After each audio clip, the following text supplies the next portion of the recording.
La technique que je vais vous présenter maintenant, c'est une certaine manière, une autre manière d'aborder la régulation des émotions. Elle s'appuie sur l'ancrage dans le présent, l'ancrage dans l'ici et maintenant. Ça concerne les situations où on sent que les émotions intenses qu'on ressent maintenant, elles ne sont pas liées que à la situation actuelle, mais que se surajoute à cette situation actuelle de l'émotion soit du passé, soit du futur. Soit parce que on sent que cette situation nous fait revivre des choses qu'on a déjà vécues avant et qu'elle se réactive de l'émotion liée à des traumatismes non résolus de notre enfance ou du passé, ou même récents, des traumatismes passés qu'on n'a pas pu traiter. Et ça se repère souvent quand c'est beaucoup dans les mêmes situations que cette émotion elle s'active, quand elle s'active très forte, plus fortement que ce qu'on imagine qu'elle devrait s'activer dans cette situation. Et aussi quand on ressent beaucoup d'impuissance dans ces moments-là. Parfois, ces émotions, elles sont liées au fait qu'on anticipe, c'est-à-dire qu'on se projette dans le futur et puis on rumine des inquiétudes ou des émotions liées à qu'est-ce qui va se passer plus tard, dans le futur. Dans ces situations-là, ce qui est tout à fait utile pour réguler ces émotions, c'est de trouver des méthodes pour s'ancrer dans l'ici et maintenant. L'idée, c'est de se couper de tout ce qui se réactive du passé ou de tout ce qu'on est en train d'anticiper dans le futur. Et pour ça, l'idée, c'est de se réancrer dans le présent, se réancrer dans l'ici et maintenant. Et la voie royale pour se réancrer dans l'ici et maintenant, c'est de se centrer, de se connecter à nos perceptions, à nos sens. Quand on perçoit quelque chose, que ce soit par la vue, que ce soit par l'ouïe, par l'odorat, par le goût, par le toucher, on le perçoit toujours maintenant. Quand je touche mon genou, quand je vois cette pièce, cet environnement, je ne le vois pas dans une demi-heure ou je ne le vois pas il y a 10 minutes, je le vois maintenant. Et la spécificité de nos sens, c'est qu'on perçoit toujours à l'instant présent. C'est-à-dire qu'au fur et à mesure où le temps passe, on est toujours en train de percevoir à l'instant présent. Évidemment, parfois on peut se souvenir qu'il y a 10 minutes, on a perçu ça. Mais à ce moment-là, on n'est plus en train de le percevoir. On est en train de se souvenir. Quand on perçoit réellement quelque chose, on est forcément dans l'ici et maintenant. Donc, c'est une ressource vraiment importante de pouvoir utiliser dans ces moments-là nos perceptions. Alors, il y a trois manières de savoir utiliser nos perceptions.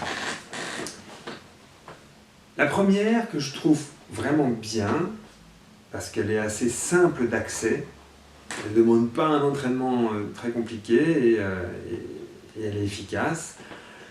C'est une technique que j'ai appris en me formant à l'EMDR et à la dissociation traumatique. Et cette technique s'appelle le 5-4-3-2-1. Je ne sais plus qui est-ce qui a créé cette technique, mais ça c'est sûr que c'est pas moi, c'est une autre personne. Et c'est une technique vraiment très intéressante. Je me demande si c'est pas Hélène Delucci, peut-être. Je ne suis pas sûr. Qu'on me pardonne si c'est pas ça. Le 5-4-3-2-1, c'est quelque chose d'assez simple. L'idée, ça va être d'utiliser 3 sens, 3 perceptions qu'on a facilement. La vue, l'audition et la perception tactile, le toucher. Alors je vous rappelle que le toucher, c'est pas que sur les mains, on ne touche pas que avec nos mains, en fait, on a des récepteurs tactiles sur toute la surface de notre peau. Donc le tactile, c'est partout. Nos bras, je sens ma montre sur ma peau ici, je sens mon pantalon, je sens mes lunettes, mon pull dans mon cou, etc. Voilà. Donc on va utiliser ces 3 perceptions. La vue, l'audition, le toucher.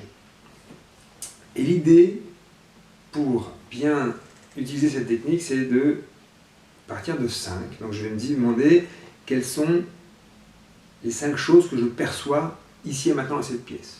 Une porte, une chaise, des caméras, une lumière, une fenêtre, un tableau. Voilà, je l'ai peut-être d'ici d'ailleurs. Ensuite, quelles sont les 5 choses que j'entends ici? J'entends mon fauteuil qui grince. J'entends une horloge qui fait clic. J'entends un peu de musique que vous ne devez pas entendre, vous. J'entends mon pied qui bouge sur le sol. C'est pas grave si c'est moi qui crée le son. L'important, c'est que je le perçoive vraiment maintenant.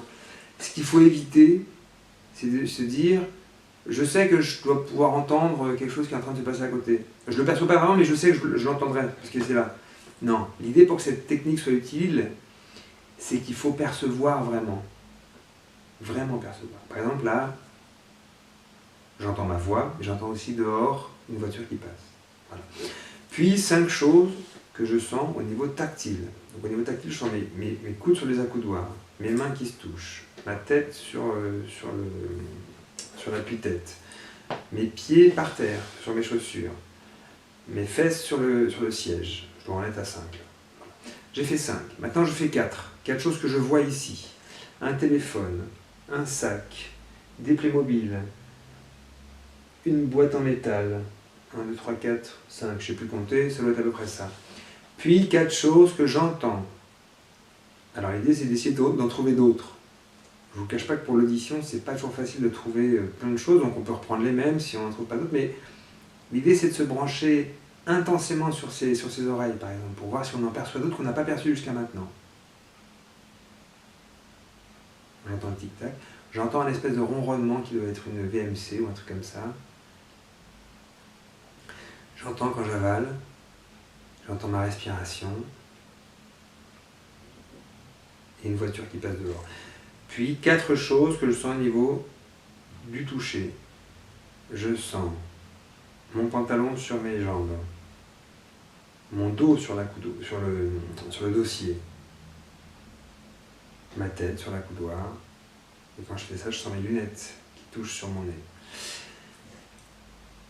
J'ai fait 4, maintenant je vais faire 3. 3 choses que je vois. Bon, je ne vais pas vous le refaire jusqu'au bout. 3 choses que je vois, 3 choses que j'entends. C'est intéressant de prendre le temps. Il faut bien se brancher sur notre organe des sens. Quand je dois voir, il faut vraiment que je vois. Il ne faut pas juste que je dise je sais que là il y a quelque chose. Mais ça, je vous l'ai déjà dit. Je vois. Quand j'entends, j'entends vraiment. Quand je sens au niveau tactile, je me branche vraiment sur ma peau et j'essaie vraiment de percevoir qu'est-ce que je sens au niveau du toucher. 3, donc 5, 4, 3. 3 choses que je vois, 3 choses que j'entends, 3 choses que je sens au niveau du toucher. 2 choses que je vois, 2 choses que j'entends, 2 choses que je sens au niveau du toucher. 1, une chose que je vois, une chose que j'entends, une chose que je sens au niveau du toucher. En général, quand on a fait 5, 4, 3, 2, 1, vue, audition, toucher, on est vraiment reconnecté à l'ici et maintenant. Et en général, l'émotion en question, elle est moins intense. Elle est donc régulée. Ça, c'est la première technique. La deuxième technique, c'est ce qu'on appelle les ancrages sensoriels. Donc là, ça va allier 2 choses, qui est d'abord l'idée de se reconnecter à un organe du sens qui nous reconnecte dans le présent, mais de se reconnecter par le biais d'une perception qui nous est agréable. Par exemple, si j'adore le chocolat, et que quand je mange le chocolat, je me sens bien, eh ben, je peux, quand je suis dans une situation un peu d'inquiétude, alors je sais qu'il y a des gens qui vont me dire, oui, mais alors, du coup, on va prendre 10 kilos, peut-être le chocolat, c'est pas une bonne solution, mais prendre un petit bout de chocolat, du chocolat noir sans sucre, ça ne vous rend pas grossir, et en se branchant sur cette sensation gustative qui nous fait du bien, on se réancre dans l'ici et maintenant. Ça peut être une odeur. Les odeurs, ça marche très bien. Vous prenez un petit truc jaune, une petite boîte jaune de Kinder Surprise dans lequel vous mettez un petit coton, et puis un petit parfum qui vous plaît, ou quelque chose qui a une odeur qui vous plaît. Et quand vous avez besoin, vous ouvrez, et vous reconnectez à cette odeur qui vous fait du bien. Il faut trouver des perceptions qui soient vraiment fortes, quoi. Enfin fortes, pas intenses, mais efficaces, c'est-à-dire qui vraiment soient associées pour vous à quelque chose de vraiment bon et apaisant, quoi. Ça peut être une couleur, ça peut être une matière, ça peut être une musique, une voix. L'idée à ce moment-là, c'est de garder à la disposition de soi, sur soi, 1 ou 2 ancrages sensoriels qui sont vraiment, vraiment... C'est pas juste un truc agréable, hein. C'est vraiment quelque chose qui vous reconnecte à un sentiment de bien-être et d'apaisement et de sécurité. En général, ça peut marcher pour réguler une émotion. Et après, la troisième technique, là, je ne pourrais pas vous la détailler, je vais vous inviter à aller chercher des formations, soit sur Internet, soit en réel.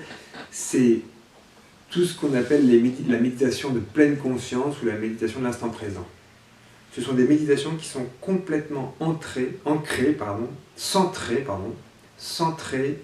sur la connexion à l'instant présent par le biais de nos sens.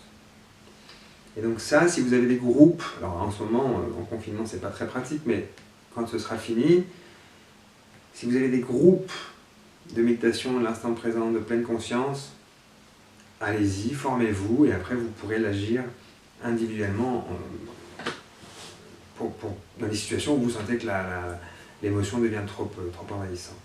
Sinon, sur Internet, je suis sûr que vous avez des petits tutoriels simples pour commencer la méditation à la pleine conscience. Bon entraînement à vous.